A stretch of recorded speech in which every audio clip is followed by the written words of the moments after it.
We haven't slept in the same room since 2020, since the pandemic. Why not? We kind of took sex off the table. He's like, I'm finding myself, and I guess we just needed some space. Well, that's bullcrap. What's he finding? I don't know.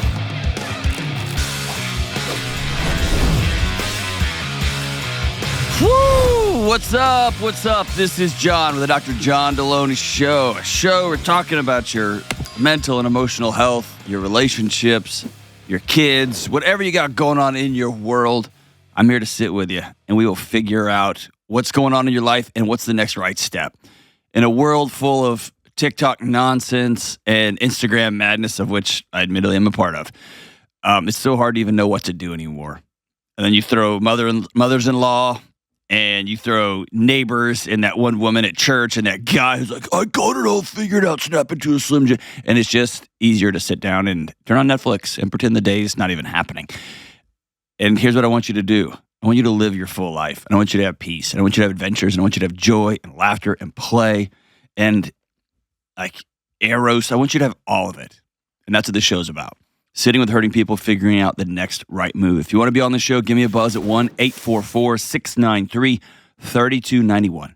It's 1-844-693-3291. And before we get to the first caller, Kelly, listen. Can I tell you one of the world's great awkwardnesses that we don't talk about very publicly? I'm intrigued. Go ahead.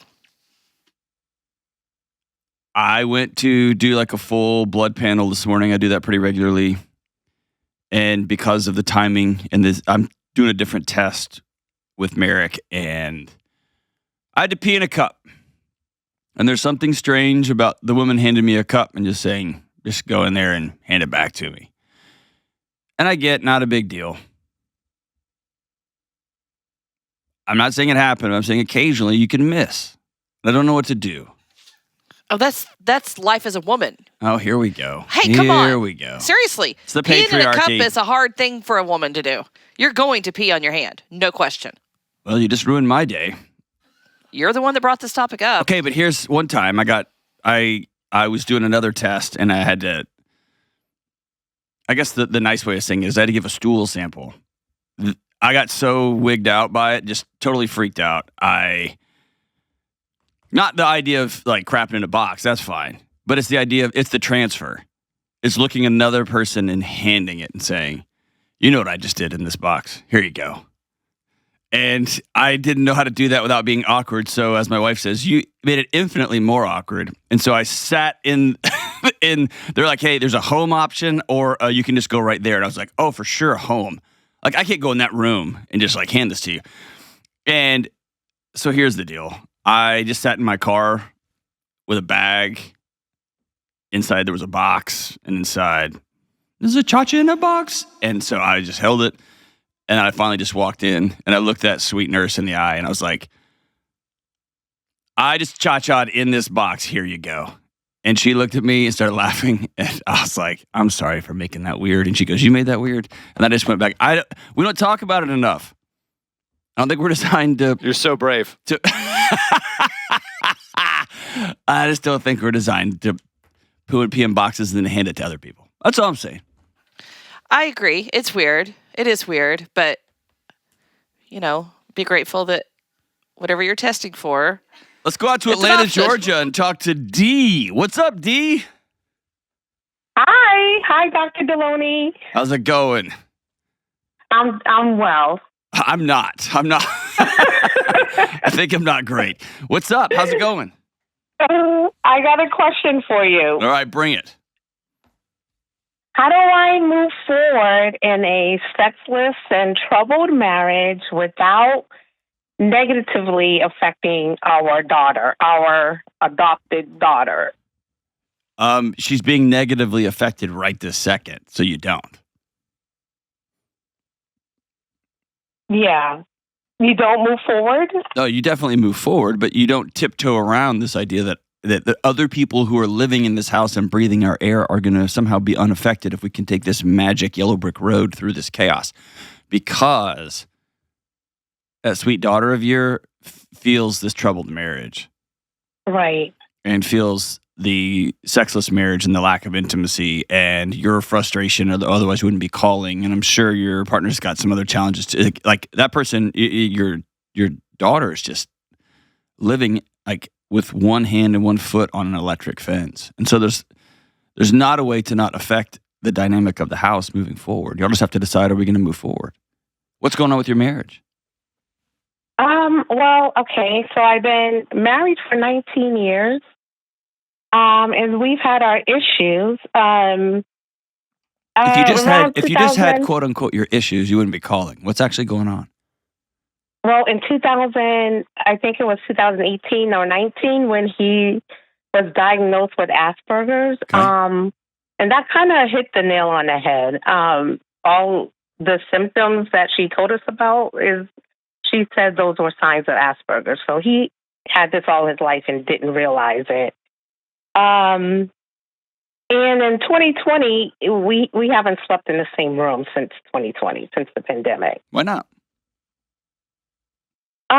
We kind of took sex off the table. There's because millions it was of couples just too that stressful. Yeah, there's millions of couples that don't have sex that for medical issues, for desire issues, but they share the same bed. That was a bigger move. That was beyond just intercourse.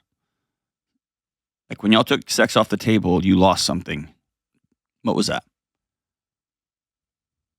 Well, I mean, did we ever have it? We never had emotional intimacy. We just we're not connecting. So when we took sex off the table, it was like, why are we still sleeping in the same bed?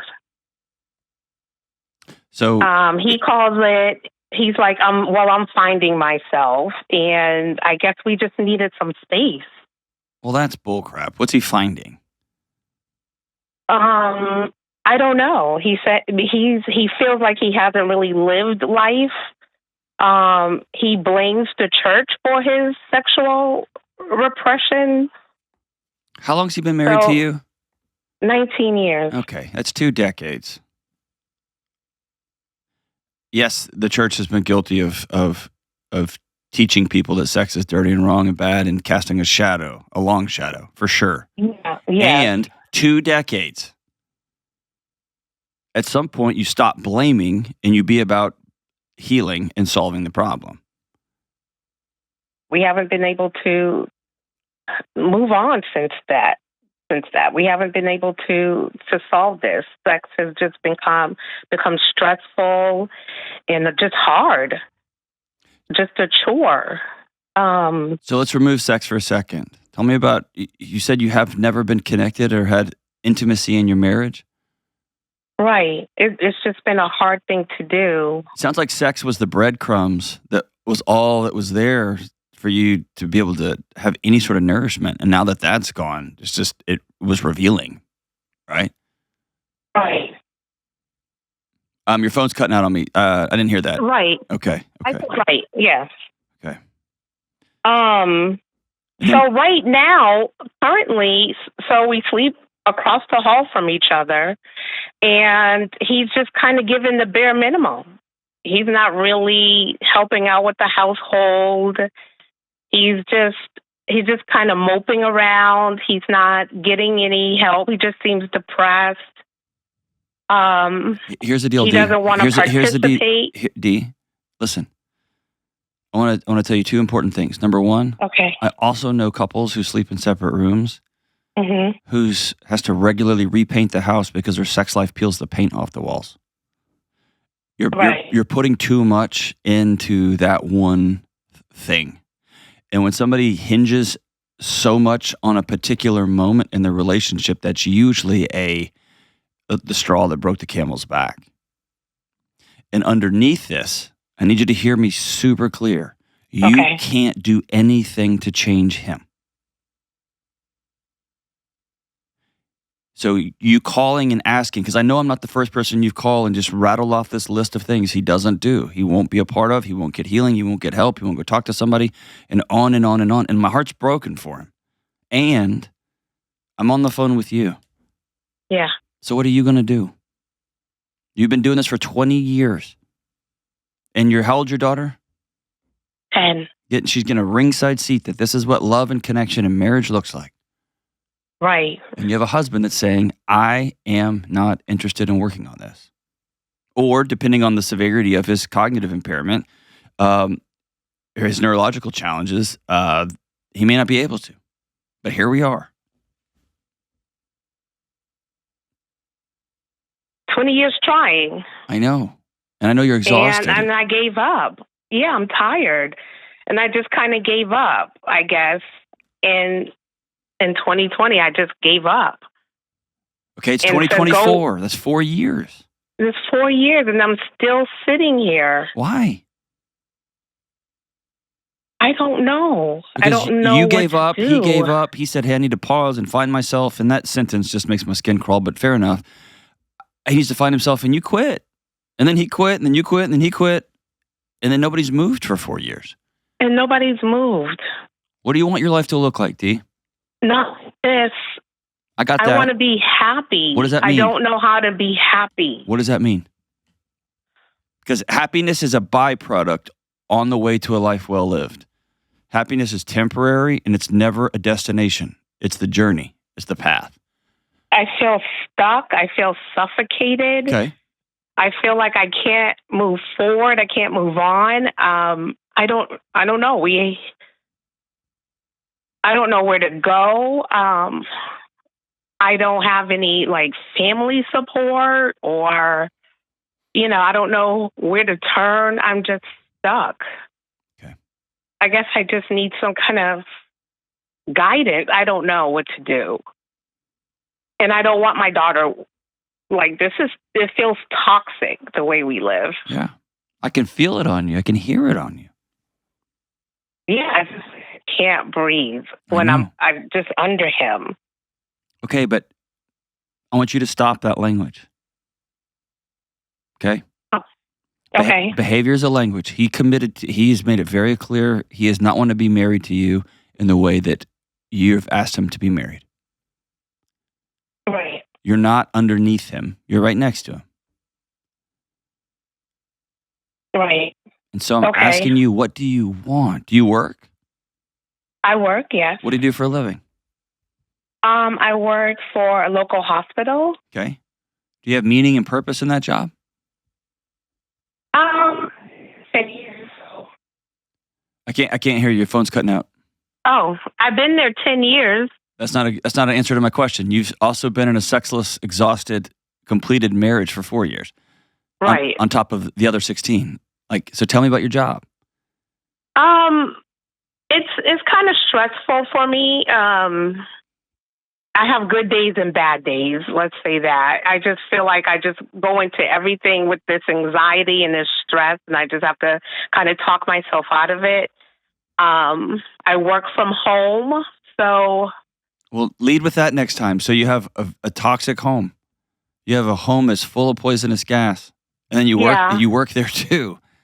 Right. So I'm just home all the time. Right. And you have no adult interaction. You've got no community. There's nowhere where you go and laugh. There's nowhere you go and eat too much chips and salsa, and go, ugh. And then someone makes a joke. You don't have any of that. No. And those are all... I don't know how to get that. How do I... Those are all choices, sweetheart. They're all choices. Why don't you believe you're worth those things? Laughter and snacks and fun and long walks and a dog. Why don't you think you're worth that? I do think I'm worth that. That's why I'm calling. But you don't go do it. And saying these things. You don't go do it. What's stopping you? What's holding you back?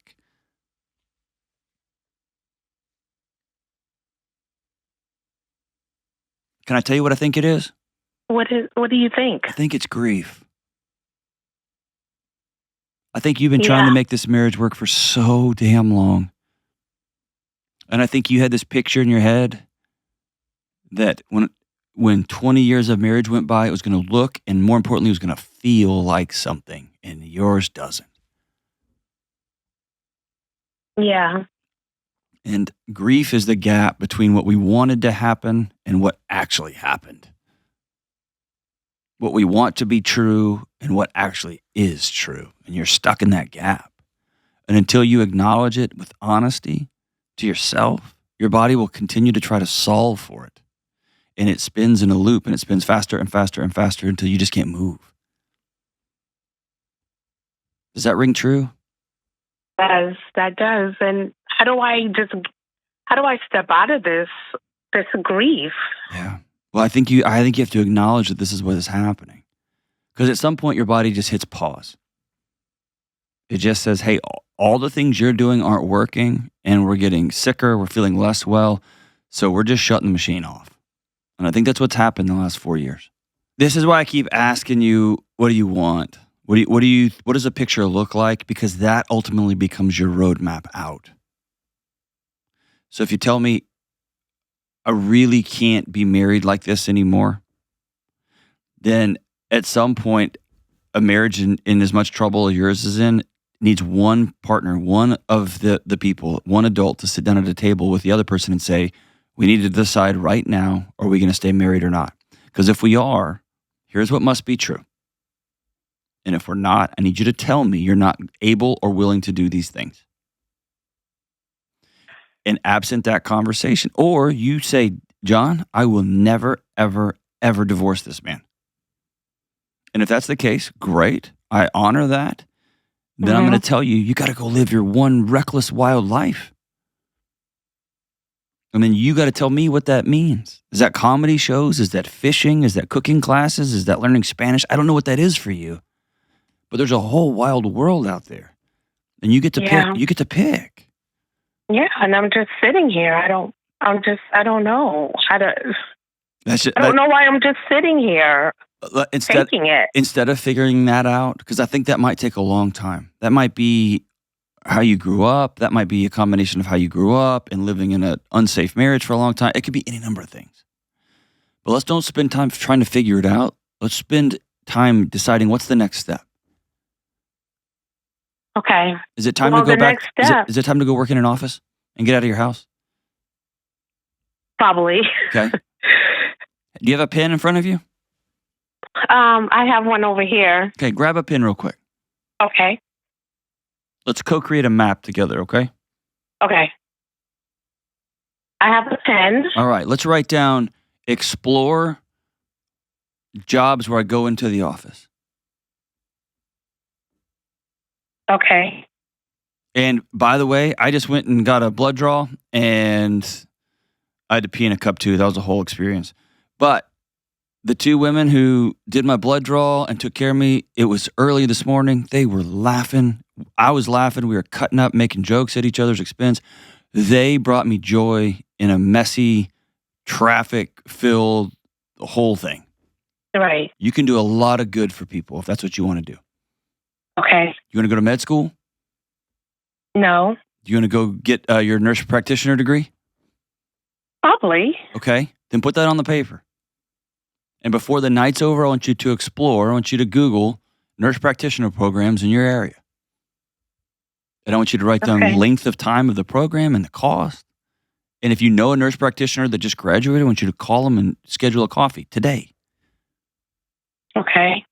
Do you like concerts? Do you like comedy? What do you like to do? You like to go out? I like concerts. I like comedy. I like All right, then before the like day doing is all over. those things. Before the day is over, you're in Atlanta, Georgia. That is a hotbed of cool things going on. That's true. Then by this weekend, I want you to take a girlfriend. I want y'all to go to a show. I want you to go do a thing. Okay. Okay? And if your husband is not a safe person for your 10-year-old daughter to stay with, hopefully he is. Otherwise, you would have gotten her out already. But if you need to get some childcare, get some childcare. Okay. No, he's safe. Okay.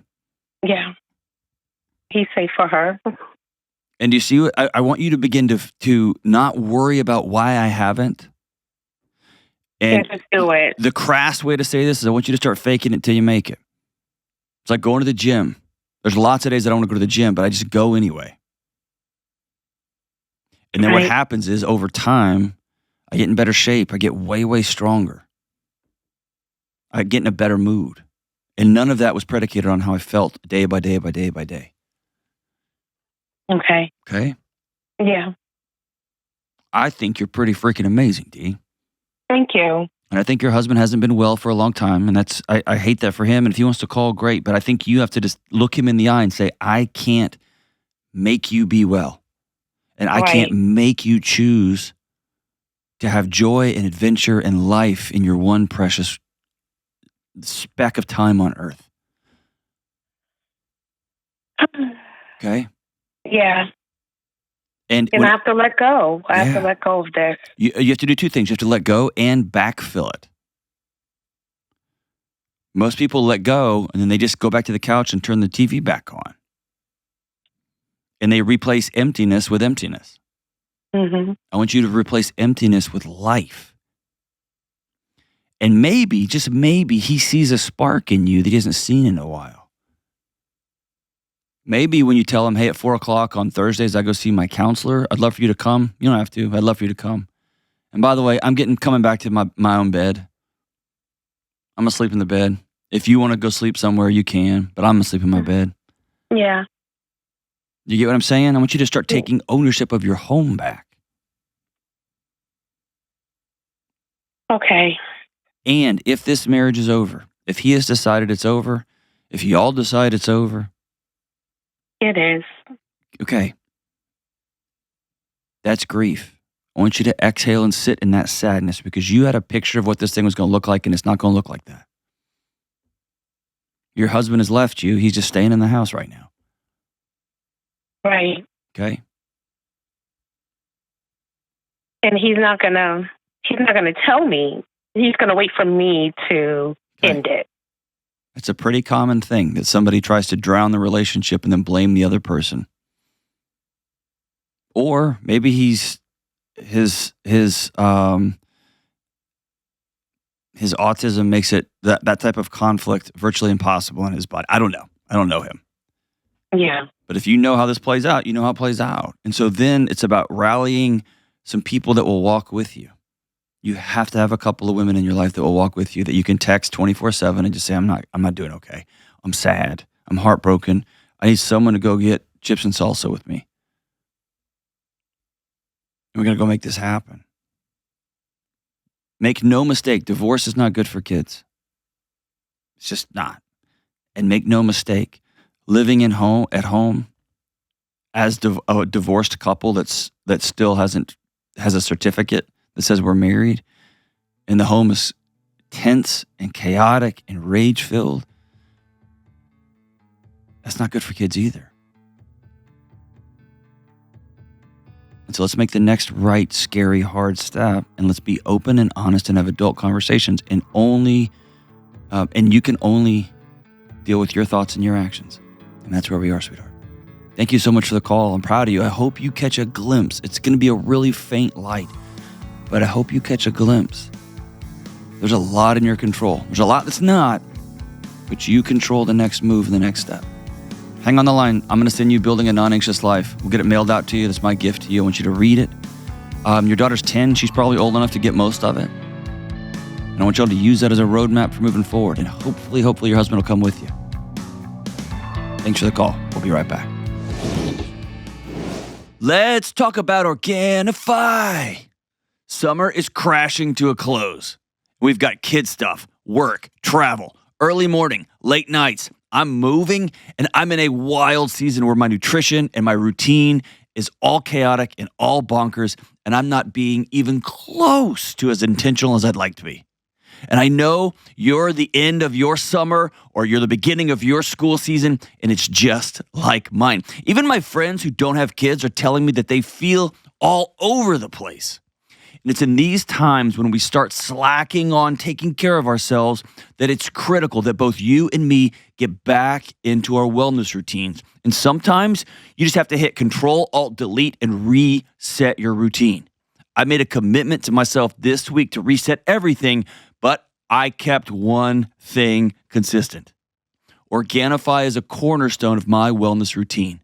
Just this morning, I blended the red and green and pure powders all together.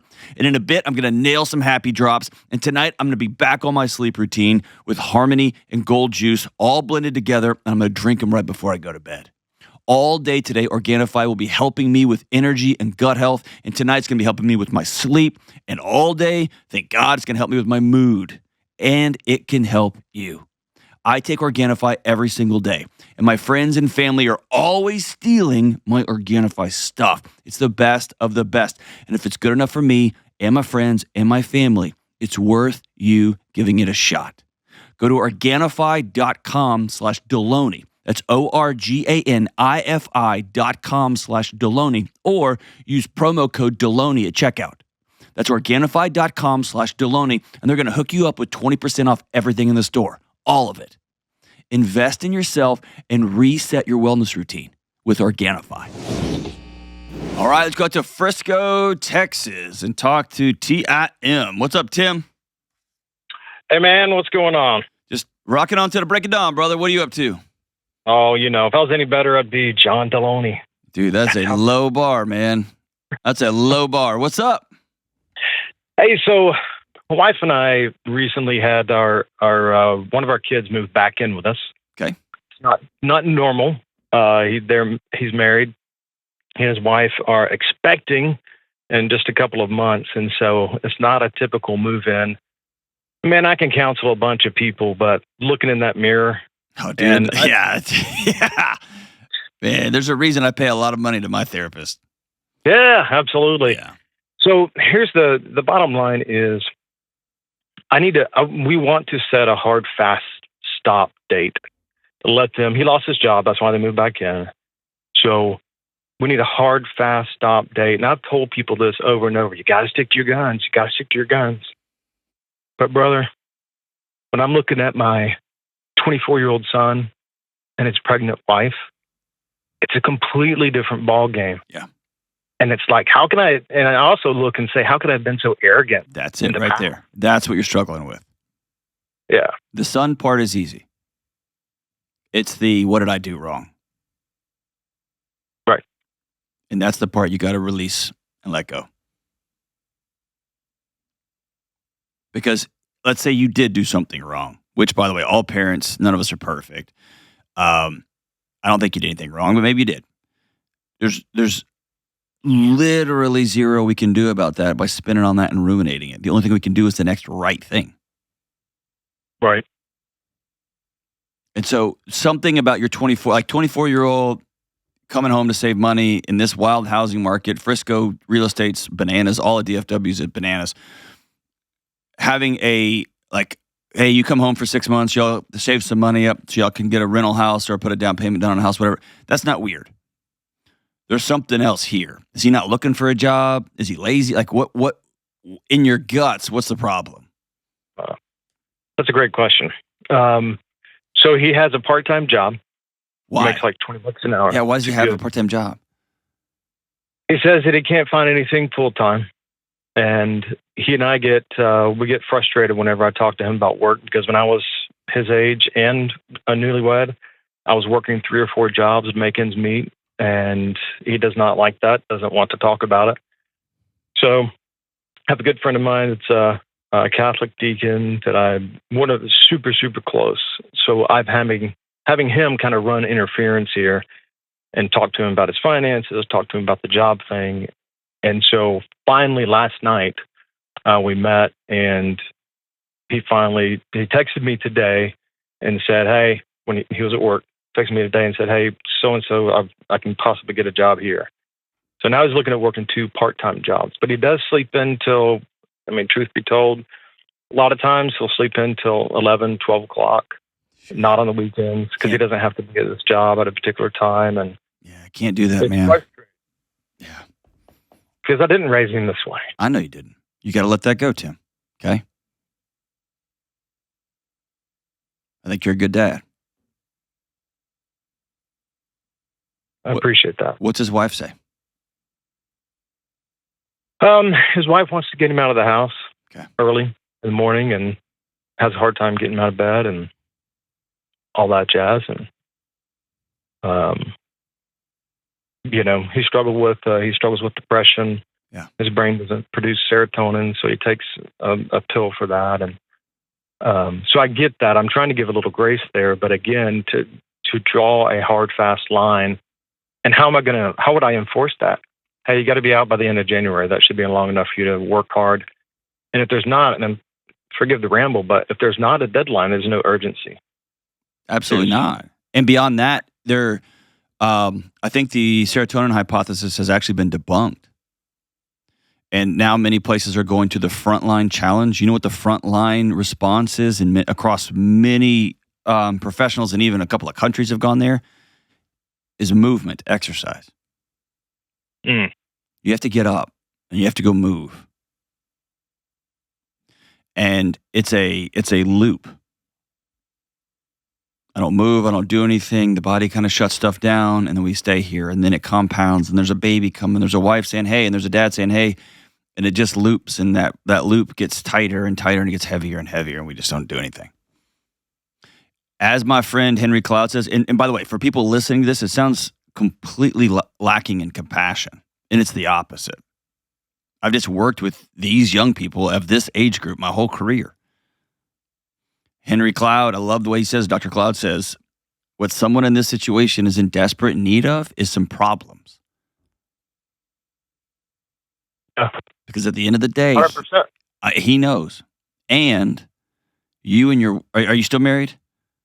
Oh, yeah, man. My wife and I are favorite humans. Okay. Y'all are about 28 years. y'all about to go through a hurricane together. You all need to make sure that the windows are boarded up. Yeah. Because one of you is going to feel compassion, one of you is going to see that pregnant wife, one of you is going to see and feel some sense of loss or failure, or what did we do, or why didn't we do this? One of y'all are going to feel angry and rage. Y'all are going to have to batten down the hatches and commit to, we're going to talk through this and we're going to be united in this. Even your language of, I have to get a go-between, tells me there's a gap between you and your son. Yeah, he gets angry if he's very, very intellectual. He can argue with the fence post, and that's like we're not having intellectual discussions here. You'll be up by 7:00 and you'll exercise and you get 2 strikes, and beyond that, you're out of my house because it's my house. That's where I have the problem, John. That's the deal. I've done the whole my house thing, but to actually follow up with that, I don't want to say something that I'm not going to follow through on. Okay, why wouldn't you follow through? Why do you think so little of what you know to be true? Where's this shame coming from, man? I don't know. I mean, I don't want to. I don't know that I could kick him out. He knows that. That's a good point. He absolutely knows it. Could. And he's probably been, yeah, I bet she could. He knows that, and he's weaponized it. Did your dad turn his back on you? No. My dad's still living, almost 80. He's one of the most godly men and I've ever known. Mom died in 2017. Yeah. I mean, your son knows you're not going to do anything. And so, by extension, he knows he doesn't have to do anything. And I'm being a 24-year-old who's still living at home, sleeping until 11 o'clock, working one part-time job with a baby on the way. But all he has to deal with is a nagging wife. And he's got his room and board covered. And they're fine. And until something shatters that little snow globe that he's living inside of, there's nothing going to change.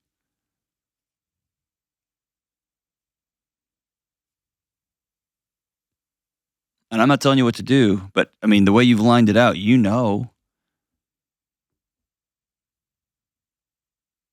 And what I don't like is, man, I get depression, I get mental health challenges, I get financial challenges, I get all that. And I actually give parents a lot more grace than like the current, yeah, you got it. Nah, that's dumb. If you got to help your kids out, help your kids out. Yeah. But this is past that. This is enabling. Yeah, I mean, they've been with us for, I think, 2 months now. And so we did, like I said, last night we set the boundary for the end of January.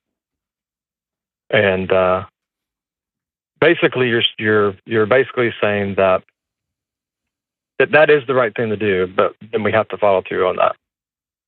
Regardless of whether they're on the street or not, they have to know that we're going to follow through on that. Or they're not going to make the necessary changes. But they're every step of the way, they are in control. They're making the choice, not you. And so I think a reframe of the language, a consistent sitting down with your son saying, please choose to leave our house and move into an apartment or a home. Please make the choice for your own dignity and your own self-respect and your own about to be a father and your own wife to get a full-time job plus 2 part-time jobs. Like this isn't an intellectual 24-year-old can wrap everything into this victim narrative where everybody's causing them their problems. And what you have to do is flip that. You have to flip it and challenge every choice you're making is landed you here. It's all choices. Yeah. Please don't choose to move out of here onto the street. I'm going to say that to him every single day for 6 months. Oh, you're kicking me out. I'm not doing nothing. You're choosing to not have a place for your baby to live.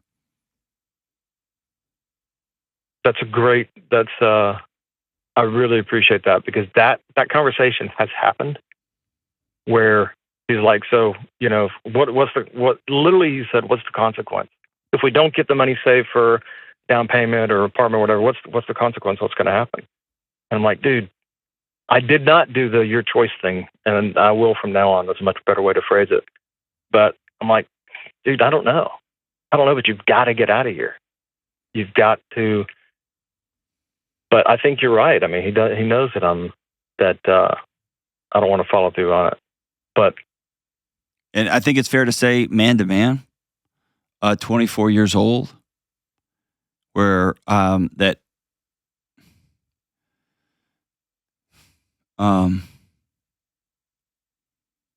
like your choices are hurting your old man. I'm choosing to have my feelings hurt by this.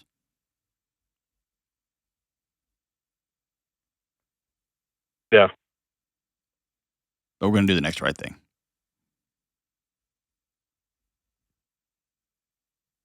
If you find yourself coming to the realization that you're not going to be able to pull the trigger, that's your work to do, not his. He can't prop you up on that. Yeah. That means you got to get a couple of men in your life there locally that you can sit down and talk to and say, I'm dying because I'm about to kick my newborn grandchild out of the house. Or to continue with the language, my son is about to have a baby and he's got a new wife and he's choosing to be homeless instead of step up and be a providing father. Or not to get all gender roles, but is she working? No, she's not. She's not. Wow. And, we've had the entitlement conversation and, stuff like that too. And yeah, but it's not entitlement. Like it's being allowed to happen. Like if my kid screams and every time they scream, I give them ice cream. They're not being entitled. They're just speaking in a language that I appear to understand. Right. Right? Entitlement is an unnecessary expectation that is not based on reality. But my kids screaming and me giving them ice cream every time, that's reality. That's just them speaking Spanish, just at a really loud, or Italian. It's just a different language. And so I don't think your kids are entitled. They're just doing exactly what they're being allowed to do. If they move out and then they fight you and yell and scream and say, you owe us a house, that's entitlement. But right now they're just doing what they're being allowed to do, which is nothing. Nothing. And man, I can't even wrap my head around what it'd be like to be in your position. As a dad, as about to be new granddad. Whew. The only other thing I could think of is if your son's got a relationship with your father, your 80-year-old granddad. I remember I had a problem telling the truth when I was younger, and my dad called his father my granddad. And that was a tough conversation. But it was a very powerful and impactful conversation. So I take back what I said earlier about getting an intermediary. I don't think you get somebody else to teach your son, but I do think if there's other men that your son will listen to, that's healthy and good. But at the end of the day, I don't see an easy path, and I think he's going to try to call your bluff. And I just envision a U-Haul out in your front yard or a yelling, screaming, blankety blank you, oh yeah, you're throwing out your baby, your grandkid. I just picture that. And you and your wife need to be ready when that storm hits. And that doesn't mean, just because it's uncomfortable, doesn't mean you didn't do the right thing. Sorry you're in this position, man. I think you're a good dad. And at the end of the day, you can just do the next right thing. And I think all of us know what that next right thing is. We'll be right back. I cannot shut up about my Helix mattress. My sister was staying with me a few weeks ago, and she came down one morning looking like she had just woken up from a coma. And her first question was, what in the world is that mattress? And I yelled, Helix! I got a Helix mattress for every bedroom in my house. I sleep on a Helix every night, and I love it. My family loves it. Our sleep is getting better and better and better. As soon as you can, like right now, I want you to pause this show. I want you to get online and take the Helix Sleep Quiz. It's going to help you find your perfect mattress in under 2 minutes. There's a mattress for every fit, every soft or firmness level, mattresses for side sleepers and back sleepers and stomach sleepers, and mattresses for every shape and size of person.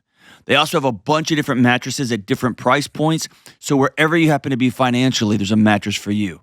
And whatever you order, you can try it out for 100 days risk-free. They're going to deliver it right to your home, and you'll be sleeping your best sleep in no time because Helix dials it in just for you. It's the perfect combination of comfort and support.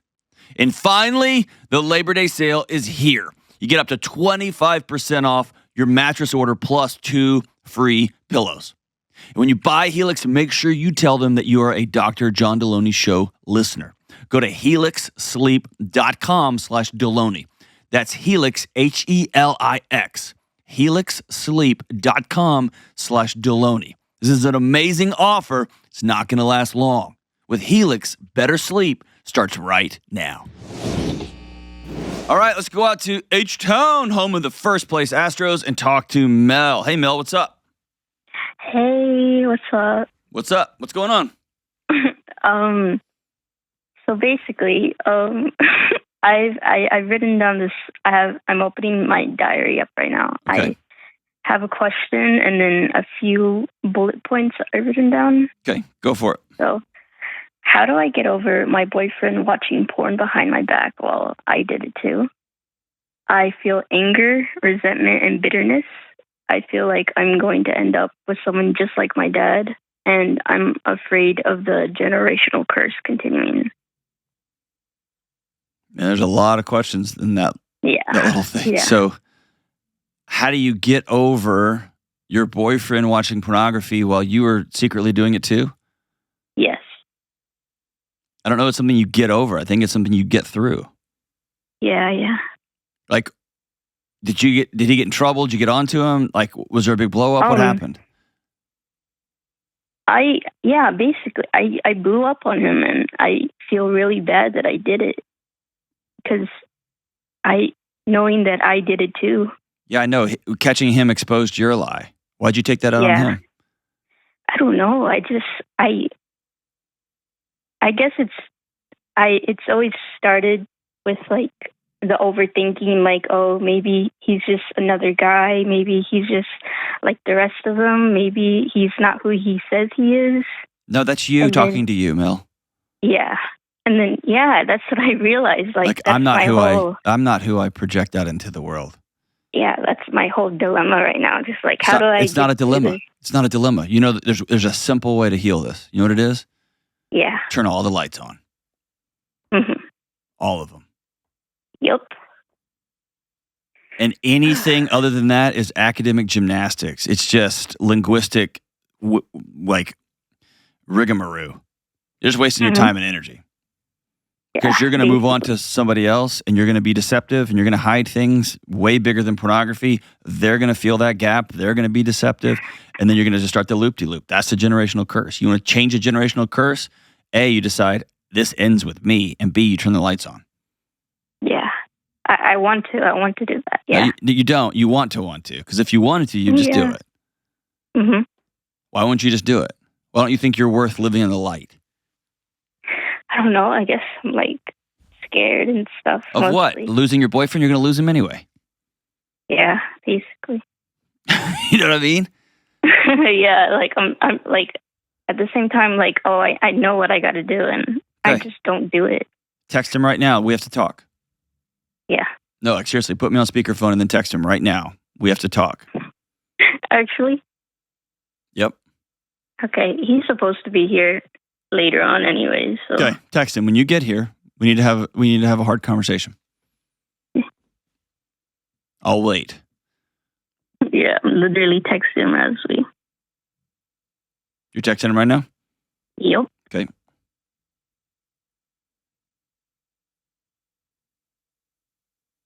I didn't really say that I was going to be talking to you. I didn't say anything like that. You don't got to tell him that. If you want to keep another secret from him. So don't tell him, or? I would. I think you got to be done with secrets. Yeah. What's this generational curse you're worried about?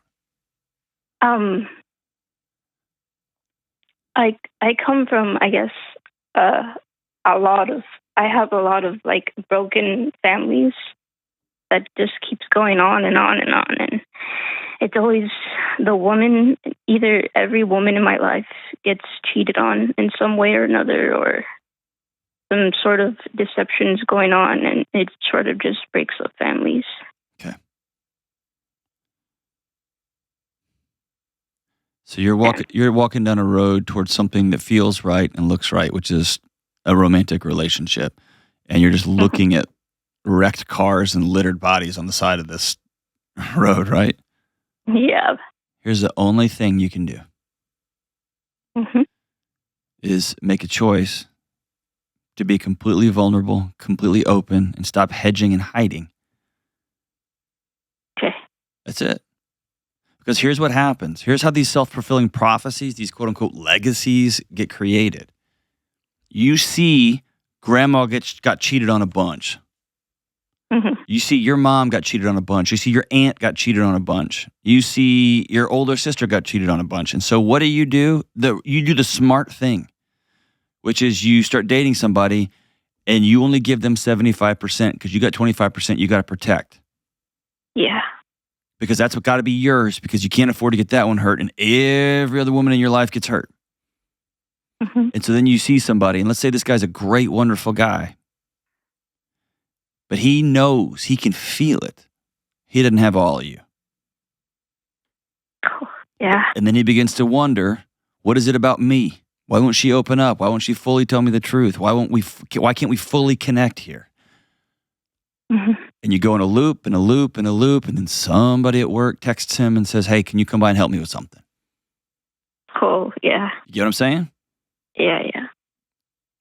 Oh, well, yeah. Or he's unable to feel alive in his own home, in his own relationship, and now we carry around every pornographic movie ever made in the history of mankind in our pocket, in our cell phone, and it's easy just to take a quick off-ramp to a quick get your heartbeat racing. You know what I mean? Yeah. And then it just creates a self-fulfilling prophecy over and over. And here's what really sucks. Here's the heartbreaking truth, Mel. I'm just going to tell you the truth straight up. You can be totally vulnerable, totally open, and some idiot can still cheat on you. Yeah. But I can almost guarantee it will happen the other way.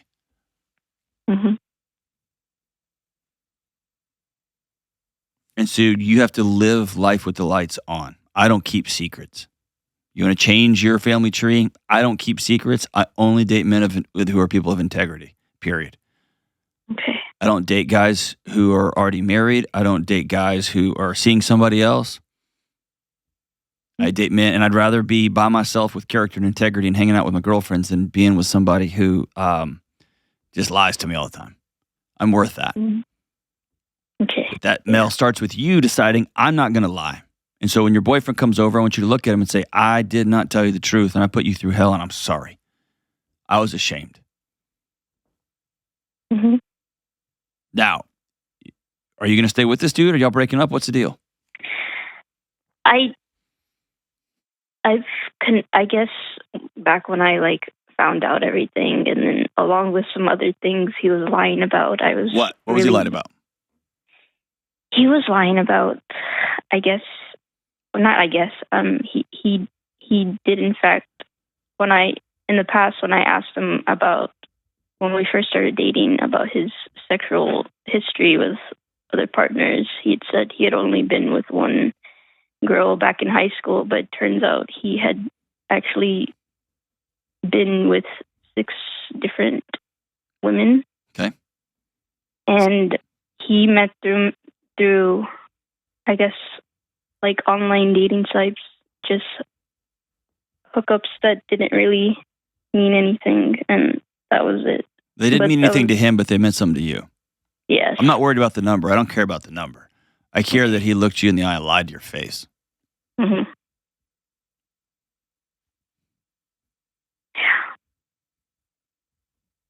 And you responded by lying back to him, right? Yes. Yeah. So I'm never going to make the call on these shows about whether you should keep on going. Mm-hmm. But you guys are trying to plant a garden in a parking lot right now. There's not good soil for this relationship out of the gate. Yeah. And if you want to forgive him and decide, hey, we're going to move on, but if you ever lie to me again, yada, yada, you can do that. But he's not on the phone, so I don't want to talk about him. I'm talking about you. You have to choose to be a generational curse breaker. You have to decide, I'm going to do something different than the people upriver from me did. Yeah. And that can be everything from, I will always tell the truth. I will carry my head high. I'd rather be single then. I'll listen to all my aunts and grandparents asking me, why don't you have a baby yet? Why don't you have a baby yet? Because I haven't found the right guy. Yeah, yeah. Oh, all men cheat. Nope, not the one I'm going to be with. Basic. Wow, yeah. It's pretty much. Listen, if you don't think you're worth it, whoever you're dating is not going to think you're worth it either. Yeah. Okay? Mm-hmm. Mm-hmm. So from this point forward, I want you to say, I, Mel, declare. Say it. I, Mel, declare. No more secrets. No more secrets. Only telling the truth. Only telling the truth. And I'm going to make right all my lies. And I'm going to make right of all my lies. Today's your new day. Today's your birthday, Mel. Okay? Yes. And by the way, anybody you're in a relationship, they're going to hurt you. Either accidentally, they're going to do it on purpose. That's the nature of relationships. The question is, how do you keep your integrity and your dignity and work through repair? Come back together. Yeah. And if you repair things by lying and getting angry and throwing things, and it's never going to be repaired. It's going to be Bondo. It's going to be duct tape. It's never going to be strong. Mm-hmm. You know what I'm saying? Yes, I understand. All right. You're worth it. You're worth it. No more secrets. No more lies. If you want to change what comes next in your generational line, you got to do different than what was done before. Is that hard? It may be the hardest thing anybody can do. You got to go seek other women, maybe not in your family, that is doing life the way you want it to be done. And you got to go sit with them and have coffee with them and go have drinks with them and go have dinner with them and learn and listen and be around them and absorb the way they talk and the way they think and the way they act. That has to become part of your life. That's how we change generational trees. That's how we change family trees. I'm proud of you, Mel. Go do the next right thing. No more secrets, no more lies. We'll be right back. Hey, it's Delony. Listen, I spent a huge part of my adult life trying to disappear from the internet. I don't like the idea of being tracked by all of these different companies and followed by God knows who. And now, for a living, I'm all over the internet, everywhere. And even if you're not a YouTuber or a podcaster like me, every keystroke on your phone and computer, everywhere you go on the internet, everywhere you drive, everywhere you have ever lived, everything you buy, it's all being tracked. And it's being sold to other big companies. So I've partnered with this incredible, rad company called Delete Me. Delete Me scours the internet and removes your information from hundreds of data broker websites. Then they send you an easy-to-read report explaining what they did and what they're doing. And dude, when you get your report, your soul may just leave your body. My first report came back and it was over 13 pages of companies trying to sell my information out into the internets. It's wild.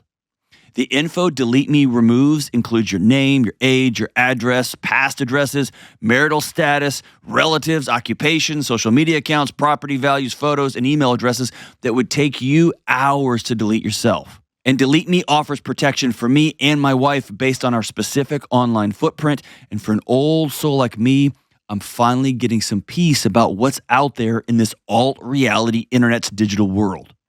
Individual plans start as low as $9 a month, and a family plan costs less than $17 a month to help protect up to 4 people from the risks of unwanted exposure in online scams and spam and thieves. Go to joindeleteme.com/Delony today for 20% off. That's join, Join, deleteme.com/Delony. Go be safe. All right, we're back. It's time for Am I the Problem? Today it probably is me. Nope, this is from Stephanie. All right. She says, my sister-in-law recently called my husband to let him know that she's getting married in a few months. We're a military family and we don't live near them, but my husband told her that we'd be happy to make the trip to come celebrate with them. She then informed him that they're keeping the numbers small and asked that our kids not attend, other than the groom's nephew who happens to be the same age as our kids. We have 3 young children and will have a newborn at the time. When my husband asked her what she expected him to do, she suggested that I stay home with the kids. That's and awesome. that she would be happy so long as he was just there. She later said this to me as well, and I was speechless. My husband told her that he couldn't do that, and therefore we wouldn't be able to attend. But now he's getting phone calls from his family, crying and begging him to come to his sister's wedding regardless, and he feels pressured. I understand that he feels torn, but I am also hurt that my children and I have been intentionally left out. I've asked him not to go.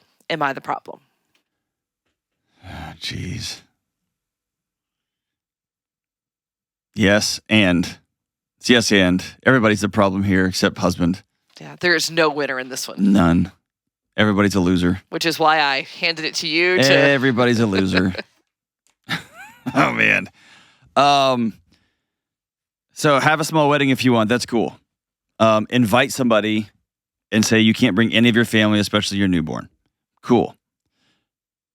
You can't get your feelings hurt if that doesn't work for them, right? You can do whatever you want at your wedding, but you have to keep your hands open for that doesn't work for everybody else. On the other side, if you are a sister-in-law and they're trying to keep it very, very small and they say specifically, hey, we don't want you here. Hey, there's probably something else going on there. You get to get your feelings hurt. That's fair. But then poor sweet husband right in the middle here. It's just a mess. I'm trying to think. If it's me, I probably would not go. I probably would stay at home. And I don't know that there's a right or wrong on that one. You're just going to make somebody mad. But I would probably default to helping out with a newborn. That'd probably be my gut take here, just sitting here. What would you do? You'd go, huh? I think I would want my husband to go. It's your sister. I don't agree with all this. I'm irritated. And can we find some help because I'm going to be home with a newborn? You know, can my mom come in or something? I want you to go because it's your sister, but my feelings are hurt. But I wouldn't want to put him in that position to make him choose between his family and me. Yes, it sounds like she's being a bit of a brat, the sister, but and that's what I'm saying. Like, so you're being a rational. You're being the caller, right? I got my feelings hurt. That sucks. This is lame. It's your sister. Just go. It's your family. Let's go. I'm thinking of being the guy here in the middle of this. He can't win. If wife says no with four little ones, and I'm a military family, so I'm already moving all the time. I'm already gone all the time anyway. They probably don't have a ton of money because, military doesn't make a ton of money. Right. And I only want to be there where people want my family there. Yeah. Or at least my wife. I mean, to say that about the wife, well, she just can stay home.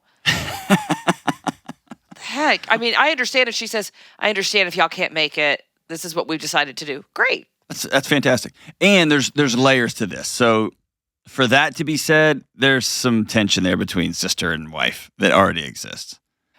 Or even if there's not tension, there's some little bit of princess in the sister who, this is what I want. Yeah. And it's my wedding. And when I get married, she comes with. Yeah. Unless we're going to see Chappelle or Theo Vaughn, and Sheila's like, I'm just going to stay home. Right? Then it's just me. Or any number of metal concerts. She doesn't come to that either. But I get it. But yeah, I always stay at home with my family. So who's the problem? Everybody in the club. So you think, let him go to the wedding. It's his sister. Clearly she's a diva and she's dramatic, but just go. And husband, don't you go. Don't go. I think the thing is you have to give him the choice. And then he's got to stay home. Dude, don't go. Don't go. Trust me, don't go. Love you guys. Bye.